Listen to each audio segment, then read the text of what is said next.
교회의 사명이라는 제목으로 함께 말씀을 나누고자 합니다. 두 가지로 나누어서 교회의 사명이 무엇인가에 대해서 나누고 싶습니다. 참빛사랑 교회가 나아가야 하는 방향이 무엇이고 각자 교회되는 우리 모두가 어떻게 나아가야 될지 함께 나누었으면 좋겠습니다. 첫 번째는 바로 함께 읽어보겠습니다. 시작! 참빛 되신 예수님의 십자가 사랑이 충만한 교회. 아멘. 12절과 13절을 보면 무릇 육체의 모양을 내려 하는 자들이 억지로 너에게 할례를 받게 함은 그들이 그리스도의 십자가로 말미암아 박해를 면하려 함뿐이라. 할례를 받은 그들이라도 스스로 율법은 지키지 아니하고 너희에게 할례를 받게 하려 하는 것은 그들이 너희의 육체로 자랑하려 함이라. 아니라 예루살렘을 중심으로 복음이 전파된 곳곳마다 유대인들이 찾아가요. 그래서 전파되는 운동이 있었는데 할례 운동이었어요. 할례 운동. 이게 아주 급속도로 퍼지면서 갈라디아 교회에서도 그 운동이 한참 꽃피우기 시작하는 겁니다. 그래서 복음만을 전하는 그들에게는 핍박을 하는 그런 일들이 펼쳐져요. 그리고 할례 운동이 더 거룩해 보이고 사람들을 전도하는데 아주 큰 역할을 하게 돼요. 이 할례가. 그래서 이 할례를 행한 이들이 교회에서 인정받기 시작하는 겁니다. 그리고 인기가 점점 올라가는 상황 가운데 이르게 되죠. 우리는 무엇을 자랑해야 합니까? 성경적으로 생각해보면 우리는 교회 안에서 자랑할 것이 하나도 필요가 없습니다. 우리는 자랑할 필요가 없습니다. 그저 우리에게 맡겨진 일에 충실하면 되는 것이죠. 각자에게 주신 사명을 감당하는 것이 바로 교회이고 공동체인 것입니다. 그래서 바울은 오늘 14절에 이렇게 이야기합니다.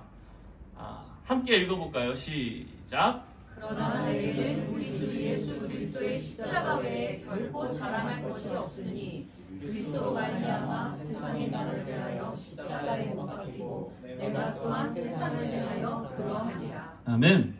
내게는 우리 주 예수 그리스도의 십자가 외에 결코 자랑할 것이 없습니다. 그의 삶에 충만히 있는 것, 그것은 바로 십자가 은혜였어요. 십자가 사랑이었습니다. 다른 자신의 계급장은 말하지 않습니다. 오직 그리스도의 십자가만이 자신의 인생의 자랑거리라고 이야기하고 있습니다.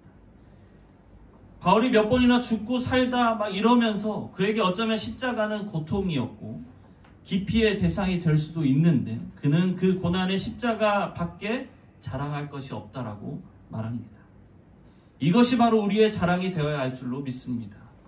십자가만이 우리의 교회 안에서 자랑이 되어야 할 것입니다. 그런데 우리는 무엇을 자랑합니까? 우리는 무엇을 뽐냅니까? 우리는 우리 자신을 뽐내잖아요. 교회에서 인정받기 위해서 부단히 애쓰고 노력하잖아요. 왜 우리는 그러는 걸까? 참빛 대신 예수님의 십자가 사랑이 우리 가운데 충만하지 못하기 때문인 것입니다. 우리 인생은 힘들어요. 네. 그런데 예수를 믿으면 사람들이 변합니까? 돈이 들어옵니까? 상황이 변합니까? 네. 특수한 경우들도 있죠. 하지만 그런 경우들을 제하고는 우리는 여전히 힘듭니다. 아니 어쩌면 예수를 믿고 있어서 더 힘들어졌을 수도 있습니다. 그런데 그런 우리에게 의지의 대상이 생기게 됩니다. 의지의 대상이 생기니까 성령을 의지해 보니까 힘든 게 그냥 힘든 걸로 끝나는 게 아니에요. 그 힘든 인생의 여정에서 하나님이 함께 하고 계시고 항상 나를 위로하시고 나에게 힘든 중에서도 소망을 주시는 것입니다. 성령의 9가지 열매 기억하십니까? 사랑, 희락, 화평, 오래 참음, 자비, 양성, 충성, 온유, 절제. 이런 것들이 가능해지는 거예요. 내가 힘들고 내 삶이 강팍하고 힘든데 그 상황 가운데서 내가 이 성령의 9가지 열매를 바랄 수 있다라는 겁니다. 그 어렵고 힘든 삶을 인내할 수 있는 것, 견디며 수고할 수 있다라는 거예요. 바울도 그 충만한 삶을 살기에 소망 없는 것 같은 그의 삶에서 오직 십자가만을 자랑할 수 있는 것입니다. 성도 여러분, 성령의 충만함을 받으시길 소원합니다. 철저히 성령을 의지하시고 그분께 맡기십시오. 그래서 참빛 되신 예수님의 십자가 사랑이 저와 여러분에게 충만하여지기를 진심으로 소원합니다. 십자가 사랑을 이웃에게 온전히 전하는 교회. 15절의 말씀을 이렇게 보면서 제가 생각나는 구절이 있었어요. 새로 지으심을 받은 것. 여기에 좀 뭔가 딱 와서 보니까 고린도후서 우리가 잘 아는 말씀이 생각이 나더라. 그런즉 누구든지 그리스도 안에 있으면 새로운 피조물이라 이전 것은 지나갔으니 보라 새 것이 되었도다. 모든 것이 하나님께로서 났으며 그가 그리스도로 말미암아 우리를 자기와 화목하게 하시고 또 우리에게 화목하게 하는 무엇을 주셨으니?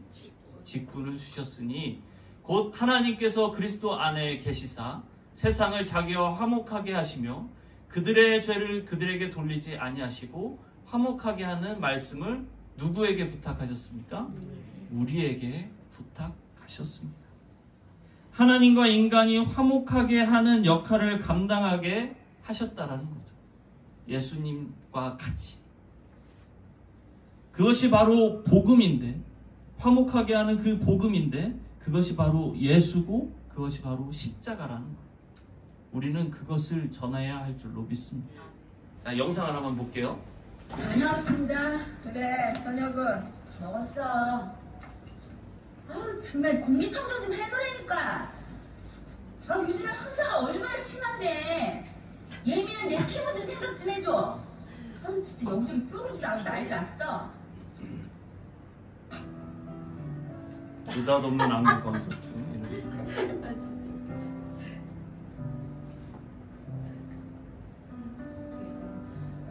오, 완전 촉촉한데 이 정도면 완벽해.